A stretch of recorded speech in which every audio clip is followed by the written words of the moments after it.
waxaan ku sugan magaalada Fiyaana duleedkeeda meesha ku yaala kaamka ugu weyn ee wadankan dadka la keeno muhaajiriinta waxaan kula kulmay inay Soomaaliyeed walaal magacaaga nimco muuse axmed walaal leedahay waxaan joogaa magaalada Hosteri kaamka Traskhiqan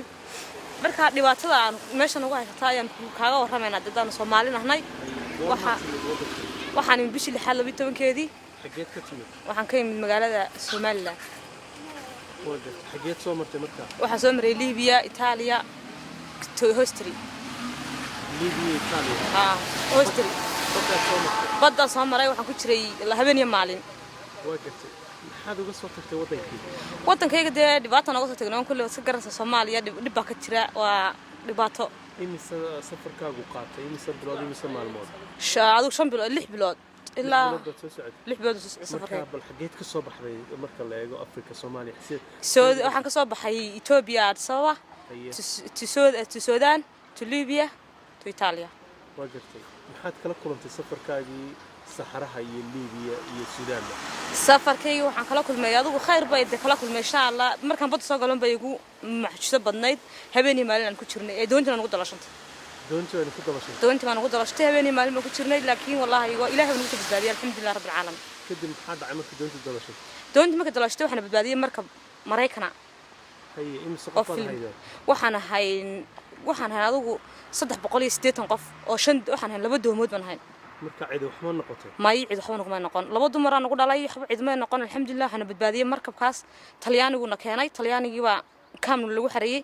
qaarna fara laga dhigay qaarna way diideen annagu waxaan ku soconay Sudan waxaan dhahnay waan dhaafeynaa Hosteri baan qabata fara naga dhigtay marka imika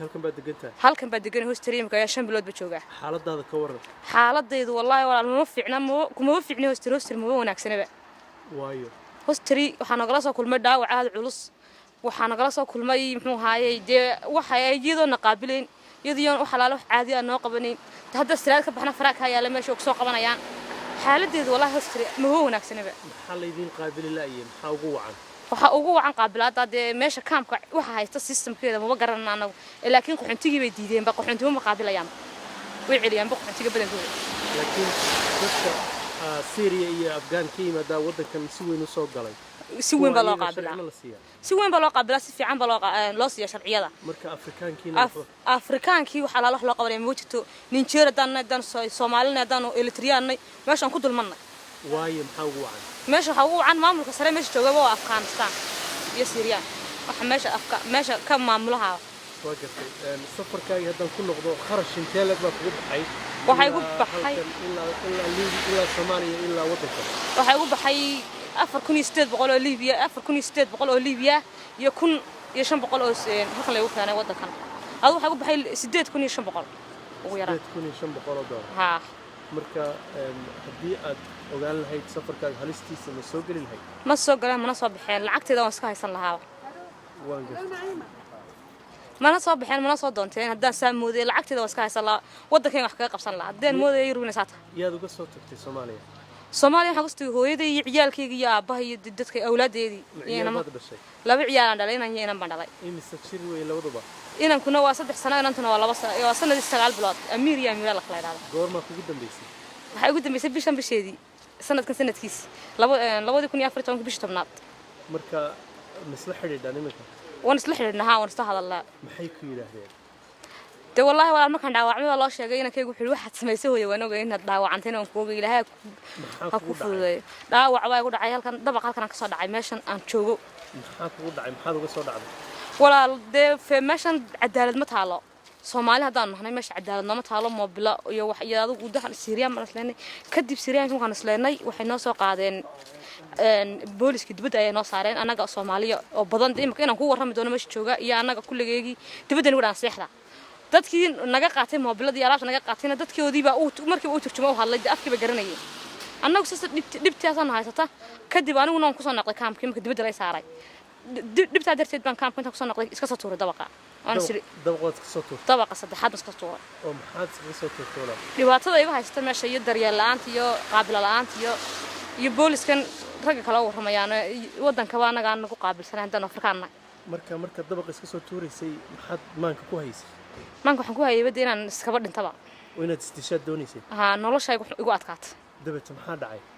meeshan baan meel baahayn walaal meesha meel wanaagsan ma haba hay dabaqad ka soo tuurtay kadibna maxaa dhacay kadibna dee afar cishan kuma ku jira dhakhtarkan aalay hay maxay see wax ku gaadheen la gacantan labada gacmood ka jabay dhabarka hay imkana alxamdulillah dee wala taagana ku waramaya waan ka soo baxay koomadii markii dambe soo caafimaaday kan baa ku igu soo celiyeen meeshii igu soo celiyeen kaamku igu soo celiyeen imkood fiicanta alxamdulillah rabbil caalamiin waa fiicana wala maxaa ku qorshaysan maxaa sameeyay waxalaalo waxaan ku imka dee ka baxbaan isla wadanka Sweden u baxbaan isla way soo qabteen maalin way soo qabteen wadanka iga halka igu soo celiyeen dhaawaca wadankan baad ku dhaawacantay xaq u leedahay joog bay ugu dhahan xaqan ku yeeshay sharci iyo waxaan doonayaa waan ku wariyo bayt fiican la geeyo kadib dee guri fiican la leeyma geen xilligaana interview iyo waxba toona laga maqaan sharcina leeyma siin halkan baad xaq u leedahay ugu dhahan xaqna kama hayo xaq iyo xaq watoona marka maxaad u sheegaysaa dadka ku daawanaya dadka i daawanaya waxaan u sheegayaa inay horta dadka Afrika imka joogay ee walaaladeeda Soomaaliyeed ee sharafta leh waxaan u leeyahay horta Yurub waxba ma yaalaan hana ku sahmiyaan inaan Yurub timaadaan wixii naga dambeeyay kuwa joogowna Ilaahay dee khayrkeeda Ilaahay idin kulansiyo wadana aragteen adigu markaad Yurub joogtay fariintaas oo kale soo maad maqli jirin markaan Afrika joogay fariinta kale waan maqli jiray laakiin waxaan suran jiray dadku waxay sheegayaan been imika waxaan ogaaday inay dhabti tahay berefooda ayaa dhaxamo gaajo Afrika ma kuma gaashan jirin halkan baan ku gaajoonaaba aad baad u mahadsantahay adaa mudan walaal